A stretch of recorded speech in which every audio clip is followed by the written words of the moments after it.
Recorded Books Incorporated presents an unabridged recording of The Moor by Laurie R. King, narrated by Jenny Sterlin. This work, copyrighted 1998 by Laurie R. King, is recorded by arrangement with St. Martin's Press Incorporated. This recording is copyrighted 1998 by Recorded Books Incorporated. The editor writes, "This is the fourth manuscript to be recovered from a trunk full of whatnot that was dropped on my doorstep some years ago. The various odds and ends, clothing, a pipe, bits of string, a few rocks, some old books, and one valuable necklace might have been taken from some eccentric's grab bag, or, but for the necklace, a clearing out of attic rubbish intended for the dump, except that at the bottom lay the manuscripts. I thought they had been sent to me because the author was dead, or for some unknown reason chose to send me the memorabilia of her past. However, since the publication of the first Mary Russel book, I have received a handful of communications as ill assorted as the original contents of the trunk, and I have begun to suspect that the author herself is behind them. It should be noted that in the course of her story, Miss Russel tends to combine the actual names of people and places with other names that are unknown. Some of these thinly disguise true identities. Others are impenetrable. Similarly, she seems to have taken some pains to conceal actual sights on the moor, while at the same time referring to others by name or description that are easily identifiable. A walker on Dartmoor, therefore, will not find Baskerville Hall in the area given, and the characteristics of the Oakmont River do not correspond precisely with those in the manuscript. I can only assume she did it deliberately, for her own purposes. The chapter headings are taken from several of Reverend Barring-Gould's books, with the sources cited at each.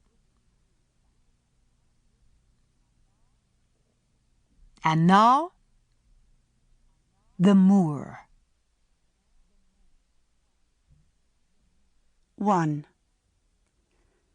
When I obtained a holiday from my books, I mounted my pony and made for the moor. A Book of Dartmoor.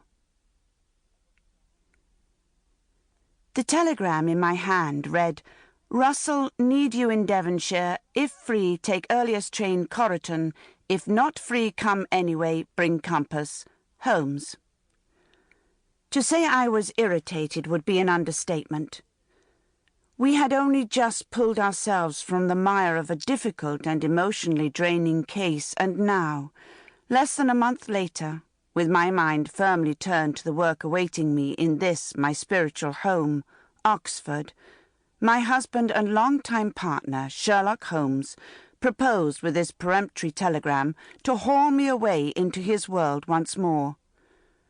With an effort, I gave my landlady's housemaid a smile, told her there was no reply. Holmes had neglected to send the address for a response, no accident on his part, and shut the door. I refused to speculate on why he wanted me, what purpose a compass would serve, or indeed what he was doing in Devon at all, since when last I had heard, he was setting off to look into an interesting little case of burglary from an impregnable vault in Berlin. I squelched all impulse to curiosity and returned to my desk.